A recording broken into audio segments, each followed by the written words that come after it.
What is happening to you?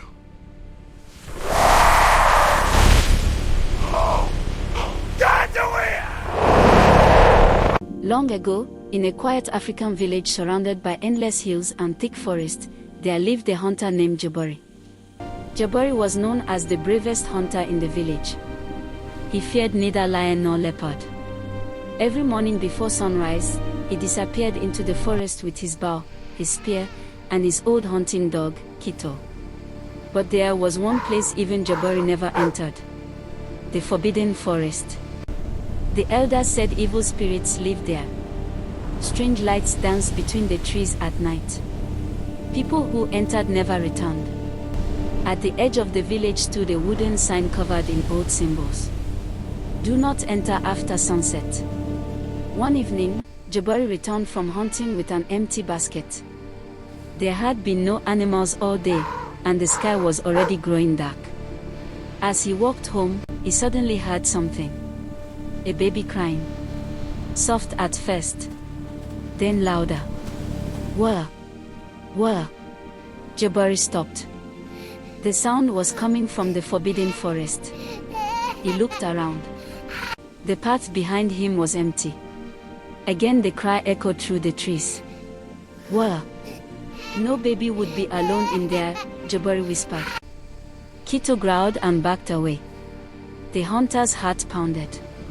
Every story the elders had ever told him came rushing back. But the crying sounded real. And frightened, Jabari tightened his grip on his spear. I cannot leave a child in there. He stepped across the line of stones that marked the entrance to the forbidden forest. The moment he entered, the air turned cold. The trees were taller than any he had ever seen. Their twisted branches blocked out the moonlight. Strange mist curled around his feet. The baby's cry echoed again. Closer now. Wah! Hold on! Jabari shouted. I'm coming.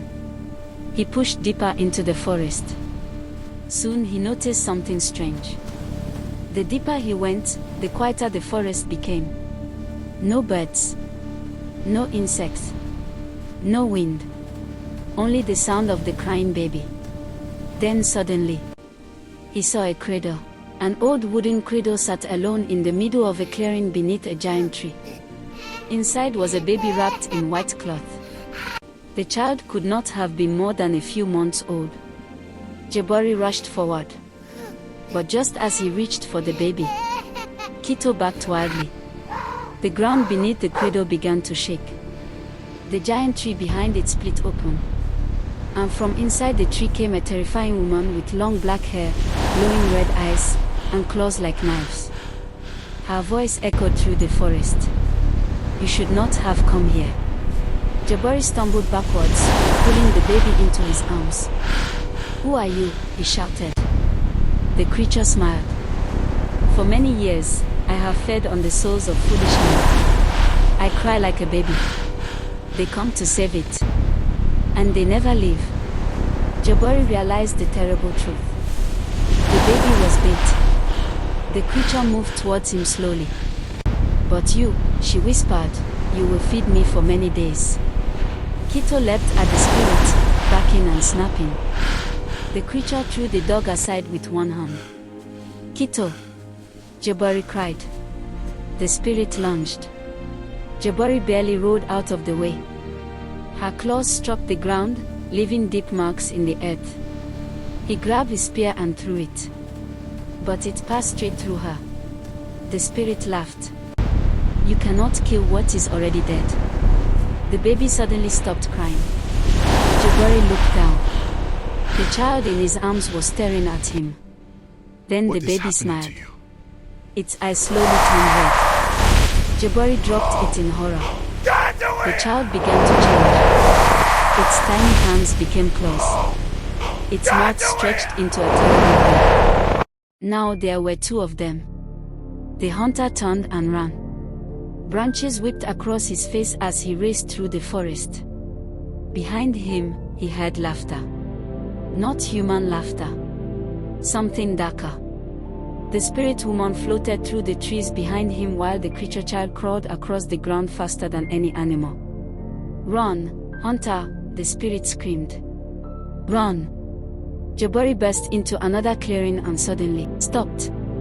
In front of him stood an old African woman dressed in white robes.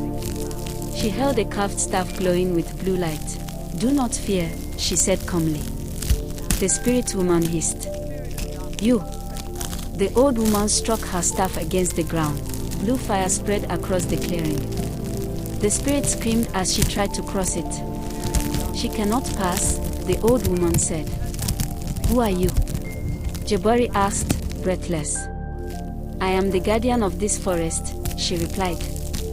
Long ago, that spirit was a mother who lost her child. Her grief turned her into a monster. Now she uses the sound of a crying baby to lure people here. The spirit shrieked in rage. "Give him to me." The old woman looked at Jabari. "You must leave now, before sunrise, or you will belong to the forest forever." Jabari picked up Kito, who was injured but alive. Then he ran. He ran faster than he had ever run in his life. Behind him, the cries of the baby echoed through the trees again. "Wah! Wah!" But this time he did not stop. At last, he crossed the line of stones and fell onto the ground outside the forest. The first light of morning touched the sky. When he looked back, the forbidden forest was silent. The sign at the entrance stood exactly where it had always been.